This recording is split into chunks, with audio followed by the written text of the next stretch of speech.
Quando Luciano è venuto, la malacera non serve a niente, di Guglielmo Triolo. La Sicilia ha un grande popolo che la abita. La gente è cresciuta in una terra generosa che per la sua conformazione territoriale può essere paragonata solo ad un giardino.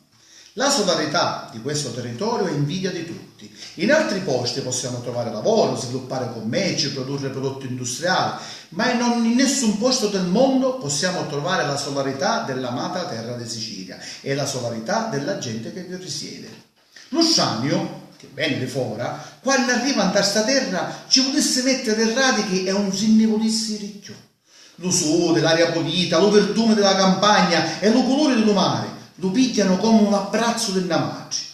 Quando qualcuno si raccoglie in queste zone, metato dell'amico, già all'arrivo trova tutta la famiglia che lo ospita davanti alla porta, che subito lo fa sentire come un principe. A così ci successe all'amico di Cavo Cengere, che stava al cortiglio di Via Normanna. Tutti all'arrivo ci ridiano per farci capire che erano contenti di vederlo. E poi a uno l'abbrazzavano e lo vasavano come parente scritto di primo grado.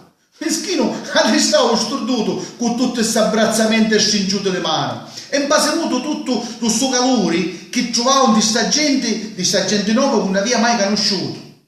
Testa riddu non capiva come dopo 30 anni di stare assieme alla sua casa a Milano ancora non sapeva che ci stava di lato e che ci stava nella porta d'infaccia. Glielo vicinato non conosceva nulla e ora si effettiva a vedere queste cose di sta terra di Sicilia, in questo paese di Partano. La cosa a aggravare se la vitte quando già si della porta dentro la sua casa. Si ritrovava una tavolata punzata dalla stanza ranni che a Milano la chiamano soggiorno. C'erano ciubbera di lino tovagliate a mano con uncinetto, tutte arraccamate, mappine pistolate sullo musso dello stesso tipo, vitte pure, forchette e cutelle a lucenti, che non ci parse vero che erano d'argento. Ma non ne sogno, pensava Luciano. Manco me fate quando mi invita a Natale o per l'anno nuovo fa queste cose. Confonduto com'era, si voleva assettare per una seggia canto, ma la voce ditta a coro ci fece capire che lo suo posto era al centro dello tavolo, perché era l'ospite. A sentire il suo discorso non si mise a piangere perché ci parse vero male, ma a pensare che aveva conosciuto questo sanzo dopo assai tempo, capivo quanto aveva perso. Lo pranzo fu comandato e si cominciò a mangiare. Ci parse che lo stavano facendo apposta, ma per non fare malafiura si mangiava tutte cose. Per antipasto ci rifilarono 2 piattachine di melanzane a leve fatta a caponata che lo profumo spaporava e strapia l'appetito. Lo primo aggravava la cosa e quando la compostera fu a portata di mano lo meschino non ne voleva impiattare picca, magari mettese 4 cavatonelle anzarsate in modo da compare in un piatto per fare confusione. Non ci fu niente da fare. Anche l'amico si mise in tal mezzo e dicendo che l'aria fisca della zona rape la fame, si fermò quando ci fece mangiare lo terzo piatto di pasta. Lo milanese senza fare sinne adunare si tirava un capo, le gambe, lo giubbere e con una bottalista s'allentava la corria di Gippertusa. Non c'era abituato a queste cose appetitose, ma avendo già mangiato assai, a senso riddo, pensava che secondo non aveva toccato. Ma le cose erano diversamente. L'ospitalità delle padrone di casa era tale che ridendo ci diceva: se non ti mangi tutte queste cose, vedi che mi arrabbio.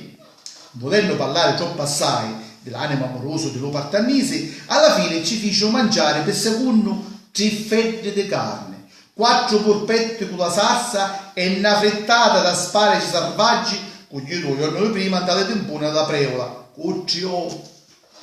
Dopo l'arance tarocche e 5 cassatelle di ricotta di pecora, aiuto a pigliare alla mannina verso Benasena.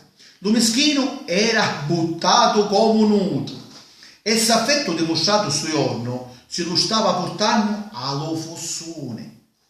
L'amico partannese lo taleava e vedendo che cangiava di colore in dalla faccia lo capì subito e a senso dirlo per lo viaggio fatto un potia digerire buono.